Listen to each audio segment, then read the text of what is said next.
Vamos orar, para que o Senhor nos encaminhe esta noite a meditação na sua palavra, que o Espírito Santo continue nos guiando nessa reunião. Pai, no nome de Jesus, o teu amado Filho, é neste sagrado nome que nós congregamos nesta noite. Debaixo deste nome, e somente deste nome, é que nós estamos. Obrigado, Senhor, porque teu Espírito foi derramado para habitar nossas vidas. Obrigado porque nós podemos dizer que Ele está aqui. Glórias a Ti, Senhor. Glórias a Ti porque o Teu Espírito veio habitar a Tua igreja.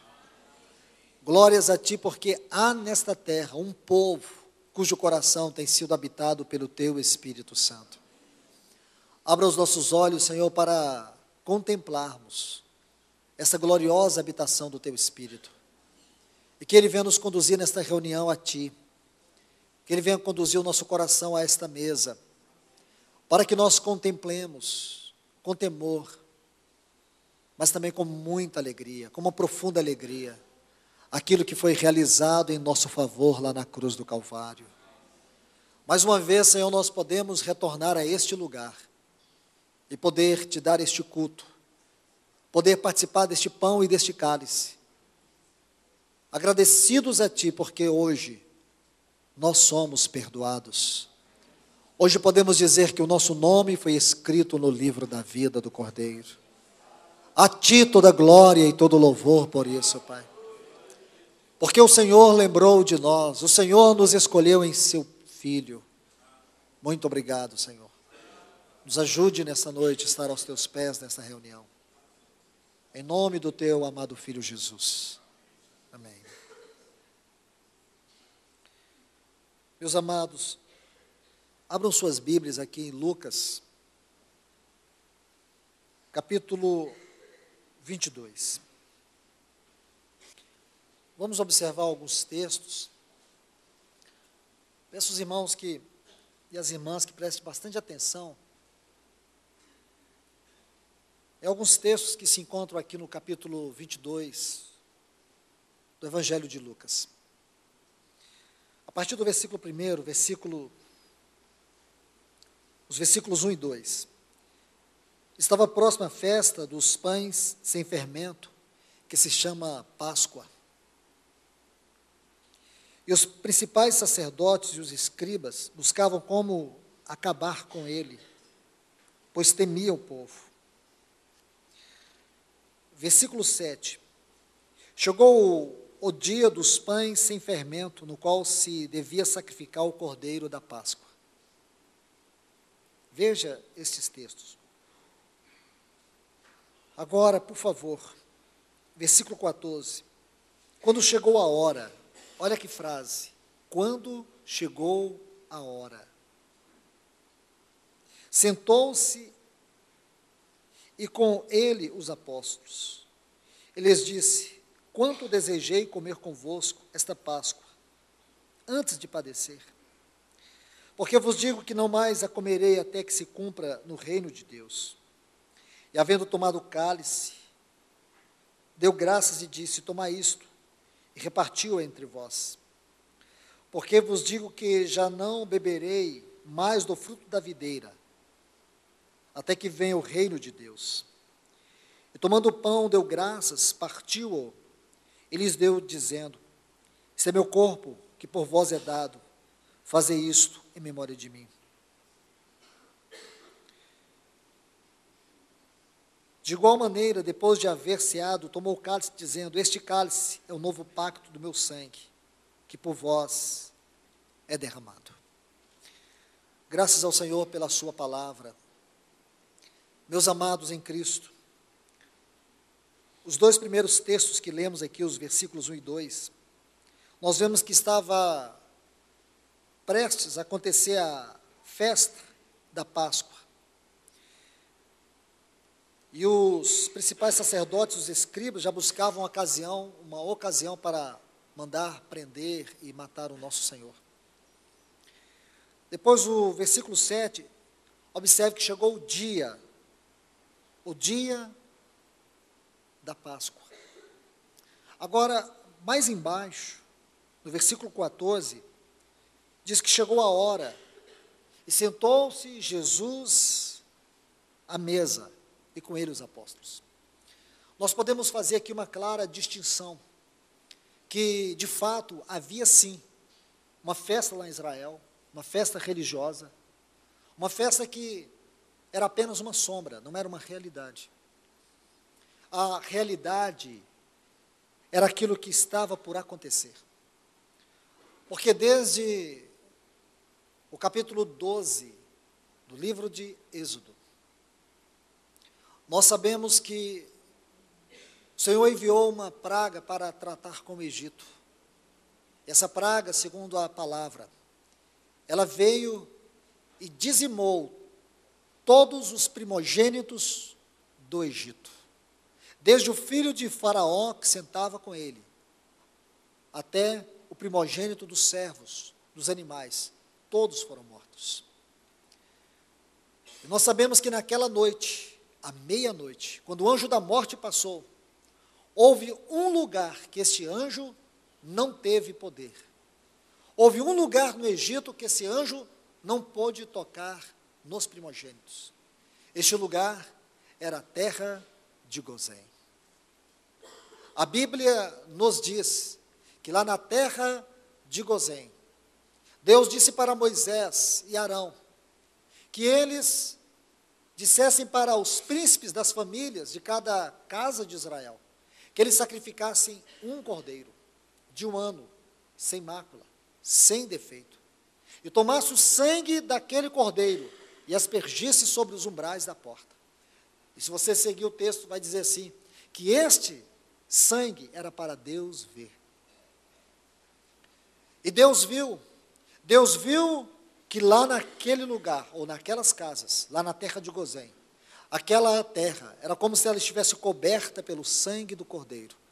E à meia-noite, o anjo da morte não tocou em nenhum dos filhos do povo de Deus. Essa foi a Páscoa do povo de Deus. Mas, irmãos e irmãs, o povo de Israel veio celebrando esta Páscoa durante todos aqueles séculos. Ano após ano.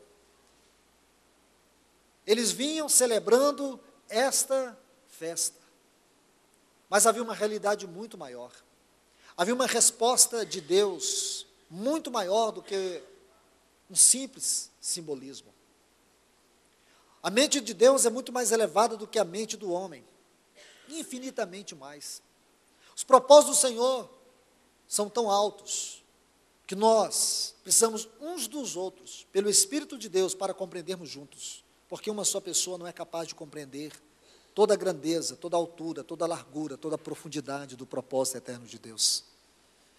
Então, amados, quando nós vemos essa festa sendo celebrada ano após ano, ali estava o nosso Senhor. E veja que chegou o tempo desta festa em Israel. Todo Israel se movimentava em torno desta festa.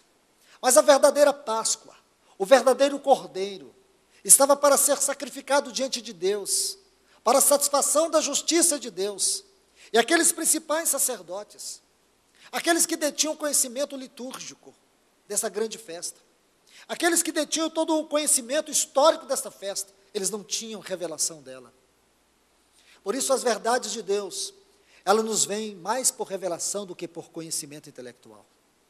Quem se entrega ao conhecimento intelectual para conhecer a mente de Deus vai fracassar. Mas quem se esvazia diante de Deus para obter a revelação da sua mente, vai prevalecer. Se você quer, meu irmão e minha irmã, crescer na graça e no conhecimento do Senhor, procure ter revelação da mente e da vontade de Deus. Esses principais sacerdotes, esses escribas, esses copistas da lei, eles não puderam ver a realidade espiritual. Toda a verdade do Antigo Testamento tem uma realidade espiritual para nós. Nós não podemos ficar em símbolos, nós não podemos ficar em sombra ou na sombra da tipologia, porque o propósito da tipologia é nos levar a tocar uma realidade espiritual. Então aqui você vai ver algo tão glorioso, porque o nosso Senhor Jesus, Ele diz, quando chegou aquela hora, e que hora? Se você olhar, especialmente no capítulo 13 e o capítulo 17 do Evangelho de João, você vai ver o que o Senhor Jesus quis dizer com essa palavra, hora. Na língua grega nós vamos encontrar alguns vocábulos para esta palavra, emera, cronos e kairos. A grande ênfase espiritual desta hora é que chegou este kairos de Deus, esse tempo de Deus, esta hora de Deus. Então, quando você, veja o versículo 15, quando você olha para esse versículo 15, o nosso Senhor diz, quanto desejei comer convosco essa Páscoa, antes de padecer.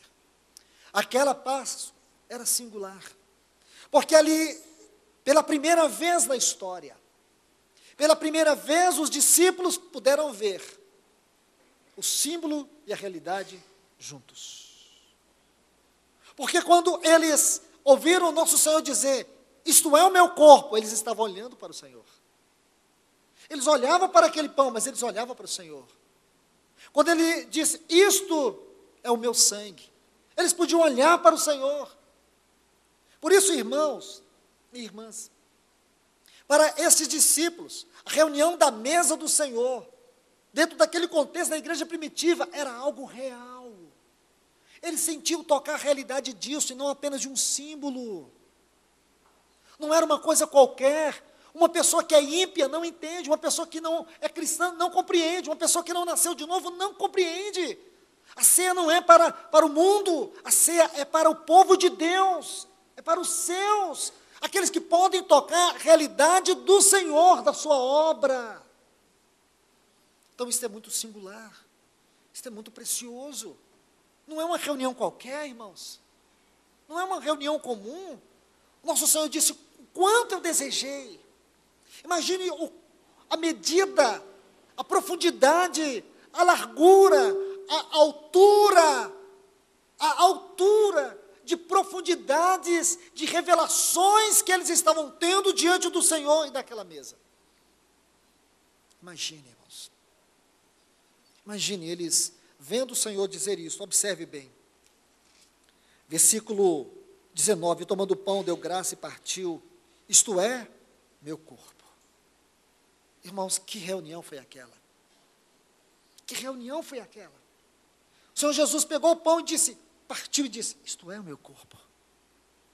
Pense nisso, irmãos. Quando ele pegou o cálice, ele disse, este cálice é o sangue da nova aliança. O novo pacto do meu sangue. Estão vendo? Eles comeram aquilo.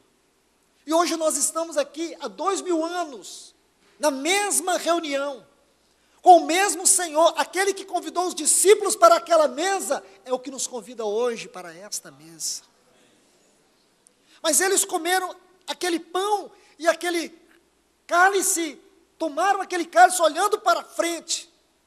Eles só podiam ver o Senhor diante deles. Eles não podiam ver a obra consumada.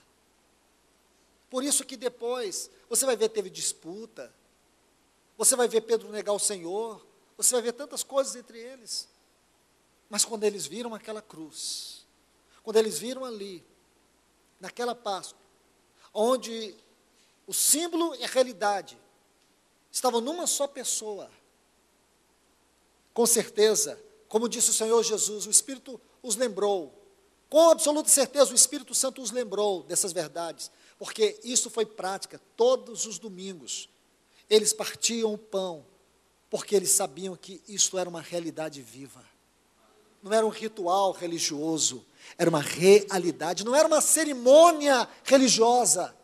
Nós não estamos aqui em torno de uma cerimônia religiosa, nós estamos aqui em torno do nosso Senhor. Ele é o nosso grande anfitrião desta noite.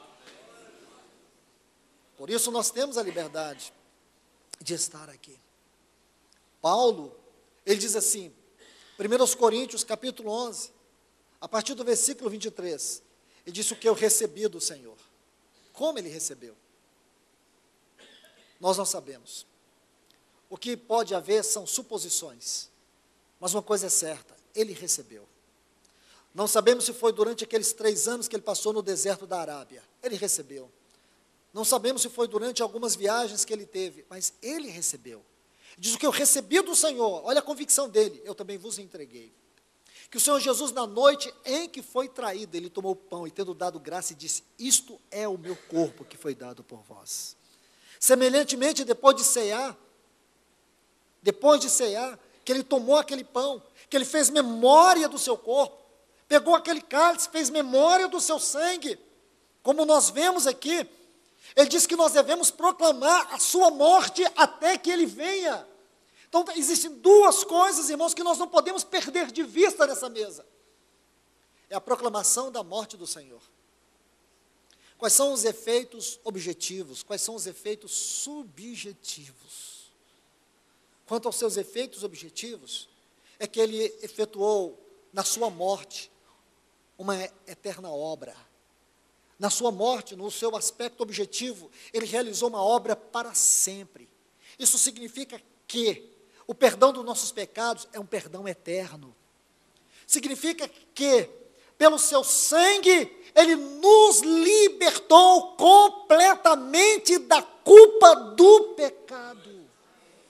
Significa, irmãos, que com o seu sangue, ele ofertou, ou numa só oferta, ele pagou todo o preço que correspondia à justiça de Deus. Com uma única oferta, ele satisfez para sempre a justiça de Deus. Porque, irmãos, não era simplesmente o Senhor Jesus ir lá e morrer por nós. Pessoalmente, eu nunca gosto daquelas histórias que as pessoas contam, que o pai olhou para um lado, olhou para o outro, perguntou quem eu vou enviar para poder salvar o homem, e aí não tinha ninguém. Aí porque não tinha ninguém, aí Jesus disse, já que não tem ninguém, manda eu. Irmãos, isso é uma história que o diabo inventou. Não foi nesse nível. Até tinha muitas pessoas que eu tenho certeza que eu e você estaríamos satisfeitos se Deus mandasse para morrer por nós. Ou não. Imagina se ele mandasse um serafim morrer por nós. Estava tudo resolvido, não estava? O importante era nós ser salvos. O importante é se nós seríamos ou não salvos. Podia mandar um querubim, ou um arcanjo, eu e você estaríamos satisfeitos, porém Deus não.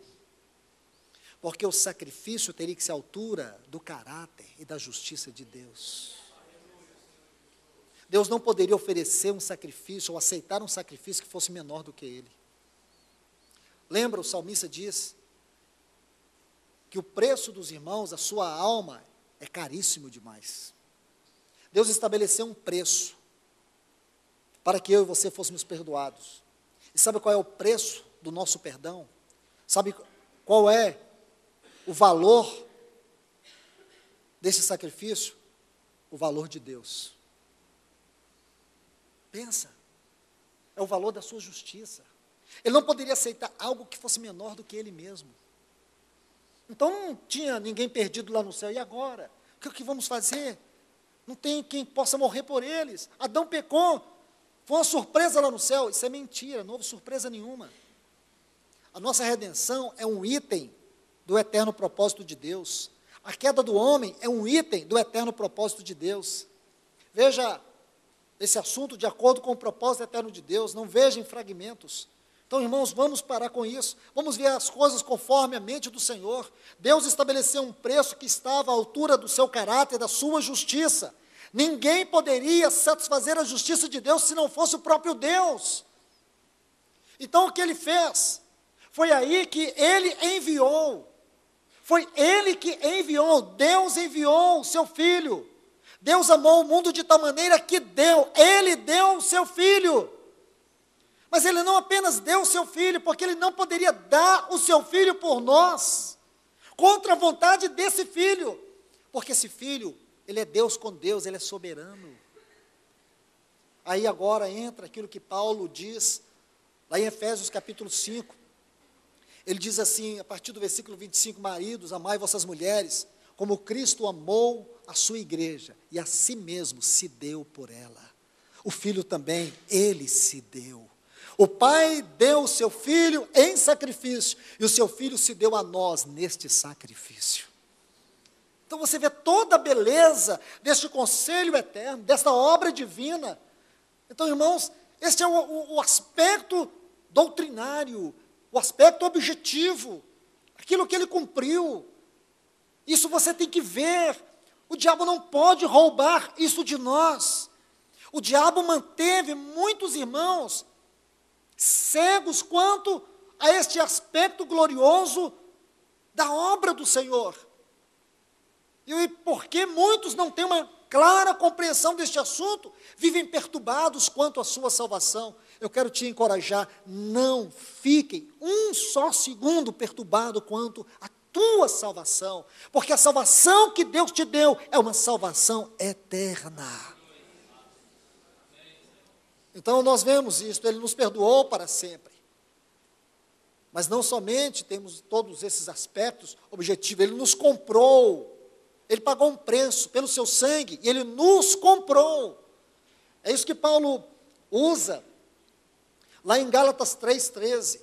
Cristo nos resgatou da maldição da lei, fazendo-se ele maldição em nosso lugar.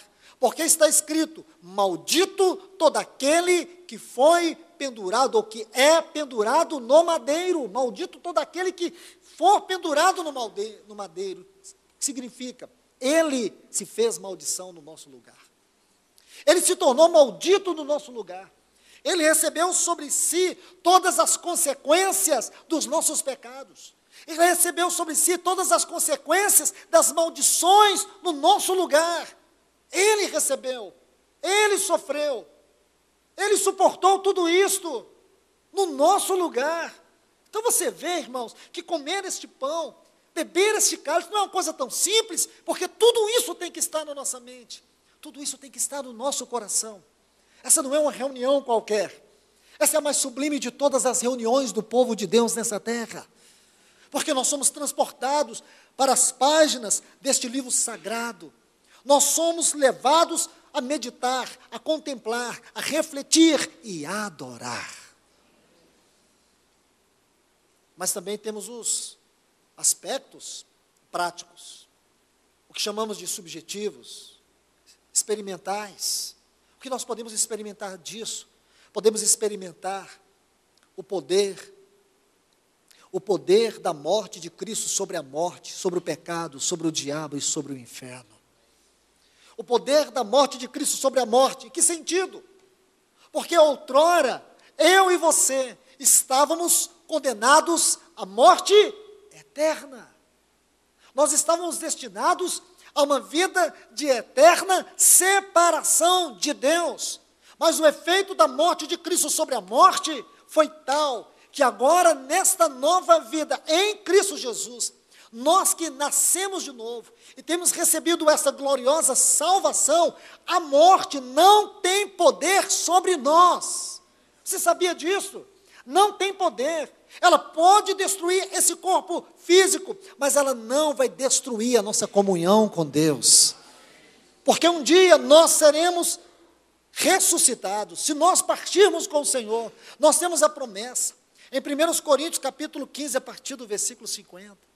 Em 1 Tessalonicenses, capítulo 4, a partir do versículo 13, nós temos a promessa que este corpo corruptível, ele será revestido da incorruptibilidade. Mesmo aqueles irmãos que morreram, lá em Tessalonicenses, 1 Tessalonicenses 4,13, Paulo diz que nós, os vivos, não precederemos os nossos irmãos que partiram, mas eles vão ouvir o toque da trombeta, eles ressuscitarão primeiro, e nós, os salvos, seremos transformados e encontraremos com eles nos ares. A morte não tem este poder sobre as nossas vidas. Sabe por quê? Porque o Senhor Jesus venceu a morte. Paulo diz, morte, onde está a tua força? Morte, onde está o teu aguilhão? Sabe por quê? Na morte de Cristo nós vemos a morte da morte. A morte foi vencida lá na cruz do Calvário. Não somente a morte, mas também o pecado. A morte foi vencida, mas o pecado também. A Bíblia diz que o salário do pecado é a morte. Mas o nosso Senhor foi aquele que morreu sem pecado. Mas Ele levou sobre si, como está em Isaías 53, todos os nossos pecados. Mas Ele mesmo não tinha pecado. E porque Ele não tinha pecado, Ele não desceu no inferno condenado. Ele desceu no inferno no nosso lugar. Mas éramos nós que estávamos condenados. Deus não podia condená-lo. Sabe por que Deus não podia condená-lo? Porque nele não havia pecado. Ele foi aquele que morreu sem pecado. E porque ele morreu sem pecado, a morte não pôde segurá-lo, a morte não pôde tocá-lo, a morte não pôde detê-lo. E na morte dele, a morte foi derrotada. Então você vê isso, irmãos. Imagine, ele entrou na morte. No momento que ele entrou na morte, a morte morreu. Porque agora um homem entrou na morte, e a morte não pôde tocá-lo, a morte não pôde detê-lo. Ele venceu a morte. E porque ele venceu a morte não tem poder sobre nós. Porque eu e você podemos dizer, não vivemos nós, mas Cristo vive em nós. Quando você diz isso, você está tendo essa visão, que este Cristo que vive em você, que é a vida dentro de você, e esta vida que é a vida dentro de você, é a vida que saiu da morte, é a vida que venceu a morte. Mas não somente a morte, mas também o pecado. O pecado foi vencido por Ele. E hoje nós podemos, irmãos, alegrar o nosso Senhor. Embora vivemos nesse corpo vulnerável, nesse corpo suscetível, mas nós temos no nosso Senhor, nossa fonte inesgotável de vida, graça e poder. Nós temos não somente essa fonte, mas esta vida dentro de nós. Não apenas temos isso de maneira experimental, mas que esta experiência, ela é crescente, ela é abundante. Ele disse que Ele veio para nos dar vida, e vida em abundância. Ele quer que esta vida flua, Ele quer que esta vida nos renove. Irmãos, nós temos que buscar isso todo o tempo, porque estamos neste mundo. Satanás não nos dá descanso, nossa carne não nos dá descanso, nossa carne não converte. Você sabia disso? A tua carne não converte. Essa carne tem que ficar crucificada. Como Paulo disse, já estou crucificado com Cristo. Olhe Romanos 6,6. Sabeis, pois, que foi crucificado com Ele o nosso velho homem, para que o corpo do pecado seja destituído, e não sirvamos mais ao pecado como escravo. Olha o versículo 11. Considerai-vos mortos para o pecado. O 12. Não reine, portanto, o pecado nos vossos corpos mortais. Então você vê essas advertências bíblicas. Por que elas estão aqui na palavra? Porque, irmãos, mesmo sendo salvos, mesmo o nosso espírito sendo salvo, nossa alma está sendo salva num processo. Nosso corpo, ele experimentará a glória da salvação quando nós formos libertados deste corpo, dessa carne, e revestidos de um corpo glorificado. Então você entende? Um corpo incorruptível. Esses são os 3 processos da salvação. Um no passado, no dia que você creu. No dia que você creu, o seu espírito nasceu de novo. Você é uma nova criatura. Mas a sua alma, ela está sendo tratada. É a salvação da alma. É o dia após dia, é o trabalho da cruz da palavra pelo operar do Espírito Santo. O Espírito Santo toma a cruz e a palavra para operar a salvação da nossa alma. Mas um dia o nosso corpo também vai experimentar essa gloriosa redenção. Então isso tem a ver com esse aspecto subjetivo. Deus está fazendo isso. O Espírito Santo está realizando isso. Isso está acontecendo com você agora. Talvez muitos de vocês que vieram aqui nesta noite, Satanás tem procurado lançar uma carga de culpa, para que você se sinta condenado, para que você se sinta condenada. Não aceite isto, porque há poder suficiente no sangue de Cristo Jesus para te lavar, para te purificar e para te libertar de toda culpa que recai sobre você. Então, irmãos e irmãs, nós temos que ver que não somente a morte, mas também o pecado. O pecado não tem poder sobre nós. Porque o pecado era o nosso Senhor. Ele nos dominava. Você vê que Romanos divide muito bem a palavra pecado e pecados. Pecado fala de natureza. Quando a Bíblia trata deste assunto, a Bíblia vai nos mostrar que da questão do pecado, do problema do pecado, nós não somos, a palavra aqui que recai não é perdoados, é libertados. Dos pecados, nós fomos perdoados eternamente, mas o pecado é natureza, o pecado é cruz. Você entende isso? Este é o assunto de Romanos capítulos 5, 6, 7 e 8. Embora nós sabemos que esses capítulos tratam de temas distintos, mas você vai ver este assunto do pecado nesses capítulos. Então preste atenção, o nosso Senhor venceu o pecado. Aquele que não conheceu o pecado, Deus, olha, segundo aos Coríntios capítulo 5, Deus o fez pecado por nós, para que nele fôssemos feitos justiça de Deus. Então não somente a morte, o pecado, ele venceu Satanás também. Satanás, o senhor das trevas, Satanás, o senhor do inferno e da morte, agora ele foi derrotado. Ele foi derrotado de tal forma que a Bíblia diz que quando o Senhor Jesus ressuscitou, e aqui eu estou parafraseando, o Senhor tomou das mãos dele a chave da morte e do inferno. Ele não tem poder sobre o inferno, ele não tem poder sobre a morte, porque aquele que se fez carne, aquele que viveu aqui nesta terra, uma vida santa diante de Deus, ele entrou na morte, ele venceu o pecado, ele venceu a morte, ele venceu Satanás na cruz do Calvário. Satanás está derrotado, Satanás está eternamente derrotado. Irmãos, esse é o quadro de Apocalipse 5, quando João vê aquele livro selado por dentro e por fora. O que João vê ali é o livro que trata da propriedade, do propósito universal de Deus. É o livro da Escritura universal. Esse livro está selado. Então, quando João vê isso, ele tem um claro entendimento. Como Deus poderia seguir no seu propósito, porque o livro estava fechado por dentro, selado por dentro e por fora. Não havia ninguém digno. Então, quando João olhou aquilo, ele viu que não havia ninguém digno.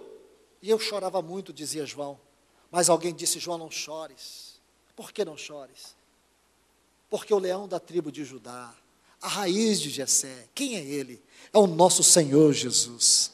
Ele venceu Satanás, ele venceu o inimigo, ele é o Cordeiro de Deus, e ele está vivo, e somente ele é digno de abrir o livro e de desatar todos os seus selos.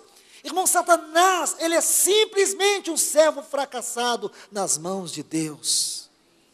Ele foi vencido pelo Senhor Jesus lá na cruz do Calvário. Jesus disse assim, Mateus 28, é-me dado todo o poder nos céus e na terra. Sobrou nada para o diabo, nada. Ele um dia mostrou o seu poder para o Senhor Jesus. Quando ele o tentou, ele disse, veja os reinos deste mundo, me foi entregue. Tudo isso te darei, se prostrado me adorares. Antes da cruz, o Senhor Jesus disse, aí vem o príncipe deste mundo. O Senhor Jesus disse que ele era o príncipe deste mundo, de fato ele é. Mas agora, irmãos, que príncipe é este? Que príncipe que foi vencido? Que príncipe que foi humilhado? Que príncipe que foi esmagado? Colossenses 2,14 diz assim, que ele pegou o escrito de dívida que era contra nós e cravou na cruz do Calvário. E no 15 ele diz, e tendo despojado, sabe o que é isso? Tirar todas as suas vestes reais, tirar todas as suas insígnias, e tendo despojado todo o principado e potestade. Olha o que esse texto diz. Esse texto diz que o nosso Senhor, aquele que venceu a morte, aquele que venceu o pecado, aquele que venceu Satanás, ele tirou deles, de todos os seus demônios, todas as suas insígnias, todas as suas patentes de força e de poder, e diz, e os despojou. E tendo despojado todo o principado e potestade, os expôs publicamente ao desprezo, quando deles triunfou lá na cruz do Calvário. Irmãos, imagine, quando os nossos olhos se abrirem 100% para compreender a glória do nosso Senhor naquele dia. Irmãos, que não haja em nosso coração nenhum sentimento de arrependimento por não ter adorado tanto, por não ter dado a Ele o louvor que lhe é digno.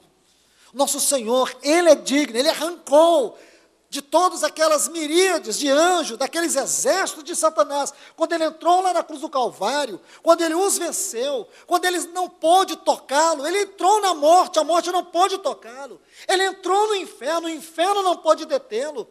Os demônios do inferno não podem segurá-lo ali. Imagine, isso significou que suas patentes de força, como se elas caíssem pelo chão. Agora está Satanás, diante de principados, potestades, hostes espirituais da maldade, todos eles ali no inferno, assistindo aquele rei do inferno sendo envergonhado por um homem. Ele não desceu com todo o poder que ele tem. Ele esvaziou de todo o seu poder, esvaziou tanto que ele entrou na morte. Paulo escreve isso em Filipenses capítulo 2, a partir do versículo 5.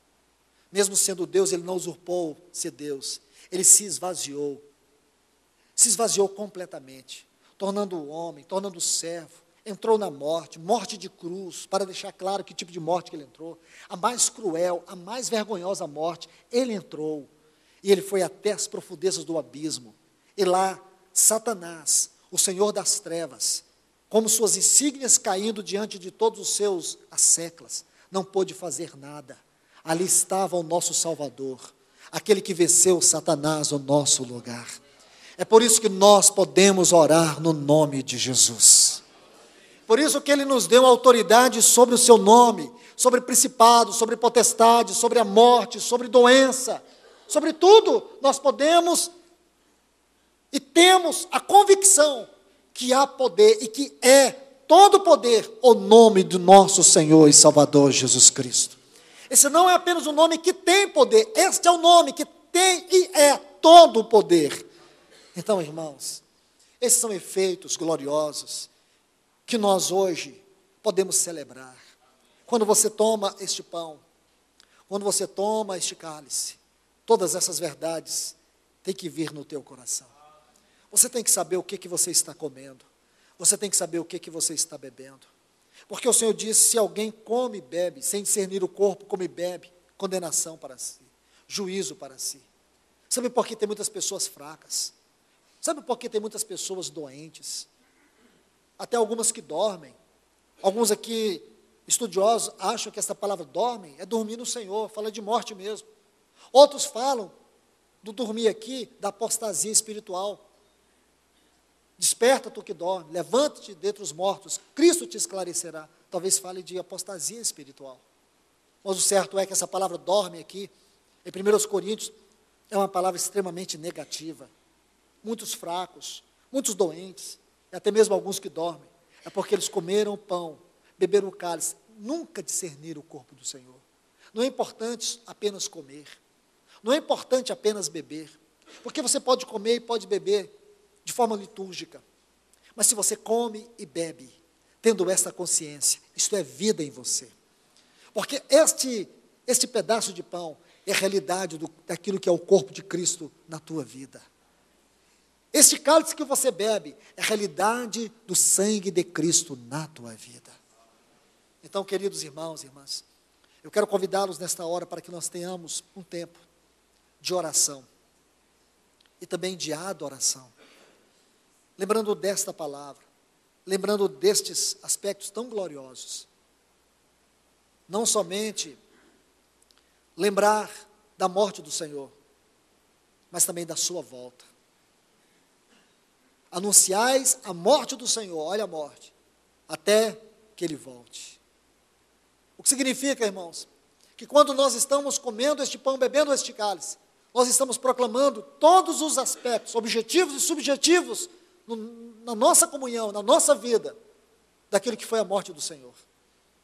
Sabe por que muitos cristãos padecem espiritualmente? É porque eles não têm uma profunda revelação íntima do que significou a morte do Senhor Jesus por ele. Muitos ainda vivem na esfera da religião, se liberte disso em nome de Cristo Jesus. Então nós não apenas temos que ver este aspecto do poder da morte de Cristo, mas também a expectativa da sua volta. A igreja não pode perder isso. Satanás está fazendo de tudo para enfiar nossas raízes nessa terra. Satanás, ele faz de tudo para que o nosso coração esteja tomado por este mundo. Mas, irmãos, que nossa oração e o nosso coração hoje seja, Senhor, volte para nós. Irmãos, esse mundo é um mundo cruel, mau. É o pior lugar para você criar sua família. É o lugar mais inseguro do universo, é este mundo. Este mundo não tem escapatória. Essa terra caminha como um bêbado para a sua própria ruína. Mas, irmãos, eu e você temos esperança. Que o Senhor coloque em nosso coração desejo pela sua volta. Irmãos, vamos desejar a volta do nosso Senhor. Vamos pedir ao Espírito Santo que nos ajude a apressar a volta do nosso Senhor Jesus Cristo. Que Ele nos ajude nessa hora.